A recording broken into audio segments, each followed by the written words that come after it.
All right, this is Zen Garcia with FallenAngels.tv, and we are on the line with Georgia Johnson, who is a new and very active member of FallenAngels.tv, and just going to do an interview and ask you how you came across some of the aspects of this knowledge, and if you could just give us a quick background of yourself, Georgia.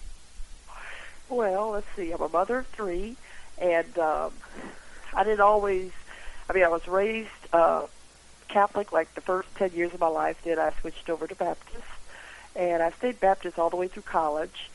But as everybody does, when you go to college, you kind of forget your religion, and I stopped going to church so much and everything. But as I got older, and I had an injury, which gave me a lot of time to stay home and read and so forth.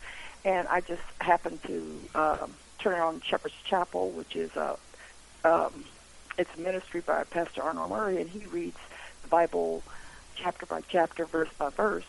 And I found that to be really the only way that I could really understand it, because he explains it as he goes. So that got me into wanting to know more. And I started doing my own research, and I also, not just, staying with the Bible, but I also went with the Apocrypha and read Enoch and so forth. And I just found it really interesting. I've never stopped since. Let me ask you this. You said you incurred an injury. What type of injury was that? While I was at work, I just had an injury with my back, and I've been, on disability since, because my back keeps giving out on me now. The reason I ask is because we have very similar circumstances. It was back in 1994 that I was in a vehicle that lost its brakes on a mountain road, and we dropped 85 feet off a cliff, and I actually broke my neck then and became a quadriplegic. Oh, my goodness. Wow. Yeah, and it was after that I really had the time to, like you did, go into the Apocryphal, the Pseudepigraphal, the Nag Hammadi, Dead Sea Scrolls, everything that I could find on religion and wisdom and insight, I took in and read, and once I had that full wealth of knowledge within me, then it was easy. The Lord blessed me with eyes to see, ears to hear, and a mind to understand, and so truth became something very easy to pinpoint within all the texts. Well, you see, I think that, with most of God's chosen, I believe that, for me, it was an injury that actually opened my eyes, because I wasn't on the best, stance with God, I don't think, because I didn't, I prayed every night. I did that, and I believed in God always, but I didn't really follow his commandments and his words, and I think that he stopped me with this injury just because it's like a lot of things were happening in my life, things I couldn't even explain, supernatural things were happening in my life, and that was his way of stopping me and getting me focused again. So, I think that it was similar for me. That is so strange how that is. But I think, disability can do that to people. It can redirect their focus and take the focus off of nonsensical, superficial things and put it back on those things which are very, very important, those things that Absolutely. we should be doing. And so I'm grateful for my disability and quadriplegia. to actually have the time to do the research, as you said. It's a beautiful blessing. Yeah. And let's delve into some certain aspects of that makes FallenAngels.tv unique to the internet world. One of those things is the fact that our members know that there are two separate bloodlines and that Cain was not a child of Adam's.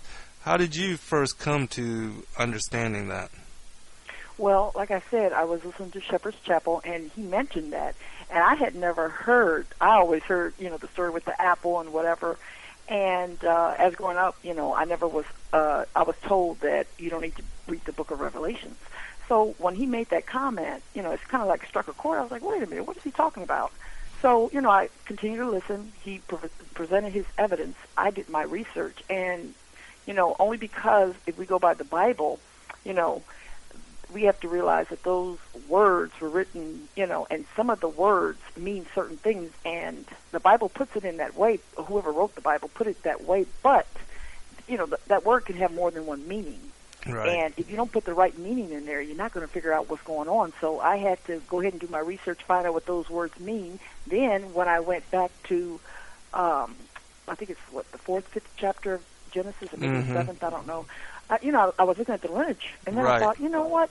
He's not even listening to the lineage. Right. Why is he listening to the lineage? And then I went through the Bible some more, and it started saying, you're of your father Satan. The devil, exactly. You know? And I'm like, well, wait a minute. I'm putting two and two together. I did more research, and, I came up with that conclusion that, this makes perfectly good sense. Plus, I prayed. Every time I read, I would pray, to give me understanding. Right. And then just looking at what's happening in the world today, you think about what exactly happening, and with America, becoming satanic. I just did an article on my site about that. Right. And it's like it all adds together.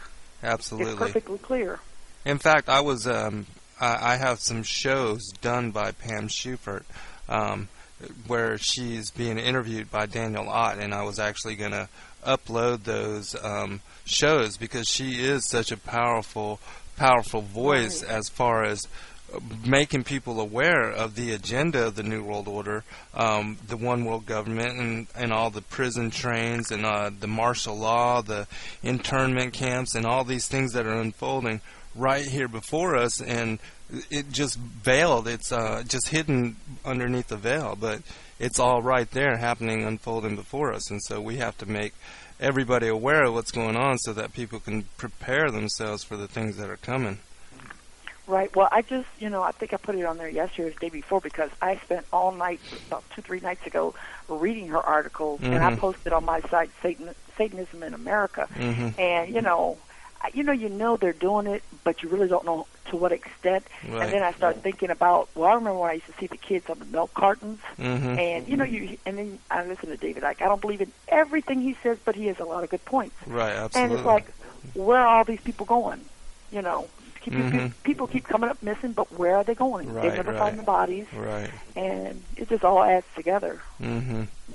Yeah, I think, I've done a lot of the research that David Icke has, and a lot of people think that he's, nonsensical because he believes in reptilians, but when you read the first chapter of Genesis, it talks about when, after, the fruit symbolic of Eve, and mating with Satan, resulting in her being pregnant with Cain, and it was at that point that Satan himself would transform into a reptilian being, and he was put on his belly to lick the dust. And so, and I know that there's so much other mentions of, like in the first book of Adam and Eve, when Satan is kicked out of paradise, he's also transformed into a reptilian form.